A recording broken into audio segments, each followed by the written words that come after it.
दो सहेलियों की दर्द भरी कहानी। बचपन से ही वह हमेशा नकाब में रहती थी। स्कूल के किसी बच्चे ने कभी उसका चेहरा नहीं देखा था। हाँ, मछलियों सी उसकी आंखें अक्सर चमकती रहती थी, कभी शरारत से भरी हुई तो कभी एकदम शांत और मासूम। लेकिन कभी कभी उन आंखों में एक डर भी दिखाई देता था। हम दोनों साथ साथ पढ़ते थे। पढ़ाई में वह बेहद अव्वल थी। जोड़ घटाव तो जैसे उसकी ज़बां पर रहता था। मुझे अक्षर ज्ञान में मज़ा आता था। कहानियाँ, कविताएं पसंद आती थी, जबकि गणित के समीकरण, विज्ञान, ये सब उसके पसंदीदा सब्जेक्ट थे। वह थोड़ी संकोची, किसी नदी सी शांत और मैं एकदम बातूनी। दूर से ही मेरी आवाज़ उसे सुनाई दे जाती थी, बिल्कुल किसी समुद्र की तरह। स्कूल में अक्सर ही उसे लेकर कानाफूसी होती थी। हालांकि उस कानाफूसी का हिस्सा मैं कभी नहीं बनता था, लेकिन दोस्तों के मजाक का पात्र जरूर बन जाता था। मैं रिया के परिवार के बारे में कुछ नहीं जानता था। वैसे भी बचपन की दोस्ती घर परिवार सबसे परे होती है। बचपन से ही मुझे उसका नकाब बेहद पसंद था। तब तो मैं नकाब का मतलब भी नहीं जानता था। शक्ल सूरत उसकी अच्छी थी, फिर भी मुझे वह नकाब में ज्यादा अच्छी लगती थी। बड़ी क्लास में पहुंचते ही हम दोनों के स्कूल अलग हो गए। उसका दाखिला शहर के एक गर्ल्स स्कूल में हो गया, जबकि मेरा दाखिला लड़कों के स्कूल में करवा दिया गया। अब हम धीरे धीरे अपनी अपनी दिलचस्पी के काम के साथ ही पढ़ाई में भी बिजी हो गए थे, लेकिन हमारी दोस्ती बरकरार रही। पढ़ाई लिखाई से वक्त निकालकर हम अब भी मिलते थे। वह जब तक मेरे साथ रहती, खुश रहती, खिली रहती। लेकिन उसकी आंखों में हर वक्त एक डर दिखता था। मुझे कभी उस डर की वजह समझ नहीं आई। अक्सर मुझे उसके परिवार के बारे में जानने की इच्छा होती। मैं उससे पूछता भी, लेकिन वह हंसकर टाल जाती। हालांकि अब मुझे समझ आने लगा था कि नकाब की वजह कोई धर्म नहीं था। फिर ऐसा क्या था जो उसे अपना चेहरा छिपाने को मजबूर करता था? मैं अक्सर ऐसे सवालों में उलझ जाता। कॉलेज में भी मेरे अलावा उसकी सिर्फ एक ही सहेली थी, उमा, जो बचपन से उसके साथ थी। मेरे मन में उसे और उसके परिवार को करीब से जानने के कीड़े ने कुलबुलाना शुरू कर दिया था। शायद दिल के किसी कोने में प्यार के बीज ने भी जन्म ले लिया था। मैं हर मुलाकात में उसके परिवार के बारे में पूछना चाहता था, लेकिन उसकी खिलखिलाहट में सब भूल जाता था। अक्सर मैं अपनी कहानियों और कविताओं की काल्पनिक दुनिया उसके साथ ही बनाता और सजाता गया। बड़े होने के साथ ही हम दोनों की मुलाकात में भी कमी आने लगी। वहीं मेरी दोस्ती का दायरा भी बढ़ा, कई नए दोस्त जिंदगी में आए। उन्हें मेरी और रिया की दोस्ती की खबर हुई। एक दिन उन्होंने मुझे उससे दूर रहने की नसीहत दे डाली। मैंने उन्हें बहुत फटकारा, लेकिन उनके लांछन ने मुझे सकते में डाल दिया था। वे चिल्ला रहे थे, जिसके लिए तू हमसे लड़ रहा है, देखना एक दिन वह तुझे ही दुत्कार कर चली जाएगी। गंदी नाली का कीड़ा है वह। मैं कसमसाया सा उन्हें अपने तरीके से लताड़ रहा था। पहली बार उसके लिए दोस्तों से लड़ाई की थी। मैं बचपन से ही अकेला रहा था। माता पिता के पास समय नहीं होता था जो मेरे साथ बिता सके। उमा और रिया के अलावा किसी से कोई दोस्ती नहीं। पहली बार किसी से दोस्ती हुई और वह भी टूट गई। मुझे कुछ समझ नहीं आ रहा था। वह एक सर्द दोपहर थी। सूरज की गर्माहट कम पड़ रही थी। कई महीनों बाद हमारी मुलाकात हुई थी। उस दोपहर रिया के घर जाने की जिद मेरे सिर पर सवार थी। कहीं ना कहीं दोस्तों की बातें दिल में चुभी हुई थी। मैंने उससे कहा, मुझे तुम्हारे माता पिता से मिलना है। पिता का तो मुझे पता नहीं, लेकिन मेरी बहुत सी माएँ हैं, उनसे मिलना है। तो चलो। मैंने हैरानी से उसके चेहरे की ओर देखा। वह मुस्कुराते हुए स्कूटी की ओर बढ़ी, मैं भी उसके साथ बढ़ा। उसने फिर से अपने खूबसूरत चेहरे को बुर्के से ढक लिया। शाम ढलने लगी थी। अंधेरा फैल रहा था। मैं स्कूटी पर उसके पीछे बैठ गया। मेन सड़क से होती हुई स्कूटी आगे बढ़ने लगी। उस रोज मेरे दिल की रफ्तार स्कूटी से भी ज्यादा तेज थी।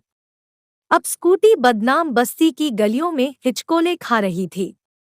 मैंने हड़बड़ा कर पूछा, रास्ता भूल गई हो क्या? उसने कहा, मैं बिल्कुल सही रास्ते पर हूँ। उसने वहीं एक घर के किनारे स्कूटी खड़ी कर दी। मेरे लिए वह एक बड़ा झटका था। रिया मेरा हाथ पकड़कर तकरीबन खींचते हुए एक घर के अंदर ले गई। अब मैं सीढ़ियां चढ़ रहा था। हर मंजिल पर औरतें भरी पड़ी थी, वे भी भद्दे से मेकअप और कपड़ों में सजी धजी। अब तक फिल्मों में जैसा देखता आया था, उससे एकदम अलग। बिना किसी चकाचौंध के। हर तरफ अंधेरा, सीलन और बेहद संकरी सीढ़ियां। हर मंजिल से अजीब सी बदबू आ रही थी। जाने कितनी मंजिल पार कर हम लोग सबसे ऊपर वाली मंजिल पर पहुंचे। वहां भी कमोबेश वही हालत थी। हर तरफ सीलन और बदबू। बाहर से देखने पर एकदम छोटा सा कमरा, जहां लोगों के होने का अंदाजा भी नहीं लगाया जा सकता था। ज्यों ही मैं कमरे के अंदर पहुंचा, वहां ढेर सारी औरतें थीं। ऐसा लग रहा था मानो वे सब एक ही परिवार की हों। मुझे रिया के साथ देखकर उनमें से कुछ की त्योरियां चढ़ गई, लेकिन साथ वालियों को शायद रिया ने मेरे बारे में बता रखा था। उन्होंने उनके कान में कुछ कहा और फिर सब सामान्य हो गई। एक साथ हंसना, बोलना, रहना। उन्हें देखकर ऐसा नहीं लग रहा था कि मैं किसी ऐसी जगह पर आ गया हूँ जो अच्छे घर के लोगों के लिए बैन है। वहाँ छोटे छोटे बच्चे भी थे। वे अपने बच्चों के साथ खेल रही थी, उनसे तोतली बोली में बातें कर रही थी। घर का माहौल देखकर घबराहट और डर थोड़ा कम हुआ और मैं सहज हो गया। मेरे अंदर का लेखक जागा। उन्हें और जानने की जिज्ञासा से धीरे धीरे मैंने उनसे बातें करना शुरू की। यहाँ कैसे आना हुआ? बस आ गई। मजबूरी थी? क्या मजबूरी थी? घर की मजबूरी थी। अपने बच्चों का, परिवार का पेट पालना था। क्या घर पर सभी जानते हैं? नहीं, घर पर तो कोई नहीं जानता। सब यह जानते हैं कि मैं दिल्ली में रहती हूँ, नौकरी करती हूँ। कहाँ रहती हूँ, क्या करती हूँ, ये कोई भी नहीं जानता। मैंने एक और औरत को बुलाया, जिसकी उम्र 45 साल के आसपास रही होगी। मेरा पहला सवाल वही था, कैसे आना हुआ? मजबूरी कैसी? घर में ससुर नहीं, पति नहीं, सिर्फ बच्चे और सास। तो रोजी रोटी के लिए किसी न किसी को तो घर से बाहर निकलना ही होता। अब तो मैं बहुत बीमार रहती हूँ। बच्चेदानी खराब हो गई है। सरकारी अस्पताल में इलाज के लिए गई। डॉक्टर का कहना है कि खून चाहिए, वह भी परिवार के किसी सदस्य का। अब कहाँ से लाएं खून? क्या परिवार में वापस जाने का मन नहीं करता? परिवार वाले अब मुझे अपनाएंगे नहीं। वैसे भी जब जिंदगी भर यहाँ कमाया खाया, तो अब क्यों जाएं वापस? यह सुनकर मैं चुप हो गया। अक्सर बाहर से चीजें जैसी दिखती हैं, वैसी होती नहीं है। उन लोगों से बातें करके एहसास हो रहा था कि उनका यहाँ होना उनकी कितनी बड़ी मजबूरी है। रिया दूर से ये सब देख रही थी। मेरे चेहरे के हर भावों से वह वाकिफ थी। उसके चेहरे पर मुस्कान तैर रही थी। मैंने एक और औरत को बुलाया, जो उम्र के आखिरी पड़ाव पर थी। मैंने कहा, आपको यहाँ कोई परेशानी तो नहीं है? उसने मेरी ओर देखा और फिर कुछ सोचते हुए बोली, जब तक जवान थी, यहाँ भीड़ हुआ करती थी। पैसों की कोई कमी नहीं थी। लेकिन अब कोई पूछने वाला नहीं है। अब तो ऐसा होता है कि नीचे से ही दलाल ग्राहकों को भड़का कर, डरा धमका कर दूसरी जगह ले जाते हैं। बस ऐसे ही गुजर बसर चल रही है।